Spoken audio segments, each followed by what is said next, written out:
France যুক্তরাজ্যের পর ফিলিস্তিনকে স্বীকৃতির পরিকল্পনা কানাডার। দেশের প্রধানমন্ত্রী মার্ক কার্নি জানান, সেপ্টেম্বরে আসতে পারে আনুষ্ঠানিক ঘোষণা। এদিকে গাজায় একদিনে আরও ৮৬ ফিলিস্তিনিকে হত্যা করেছে ইসরায়েলি সেনারা। এর মধ্যে কমপক্ষে ৭১ জন নিহত হয়েছেন ত্রাণ আনতে গিয়ে। ঢালাইয়ে দৃঢ়তা, নির্মাণে নিশ্চয়তা। প্রিমিয়ার সিমেন্ট, ঢালাইয়ের রাজা।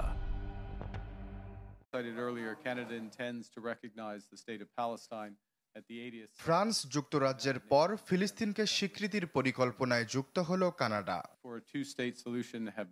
দেশটির প্রধানমন্ত্রী মার্ক কার্নি জানান, বর্তমান বাস্তবতায় ফিলিস্তিন রাষ্ট্রকে স্বীকৃতি দেওয়ার বাইরে আর কোনো পথ খোলা নেই। বলেন, সেপ্টেম্বরে জাতিসংঘ সাধারণ পরিষদের ৮০তম অধিবেশনে ফিলিস্তিনকে স্বীকৃতি দেবে অটোয়া। তবে এই স্বীকৃতি শর্তহীন নয়।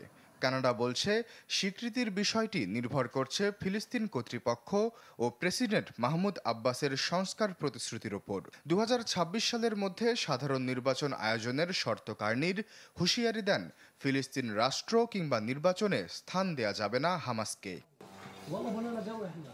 একের পর এক প্রভাবশালী দেশ পাশে দাঁড়াচ্ছে ফিলিস্তিনের।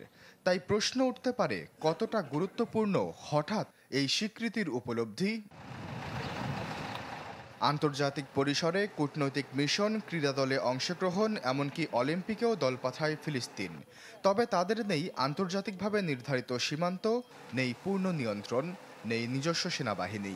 তাই ফিলিস্তিন অনেকটা কাগুজের রাষ্ট্র হয়ে আছে। ১৯১৭ সালের বালফোর ঘোষণায় ইহুদিদের জন্য একটি ভূখণ্ডের কথা বলা হয়।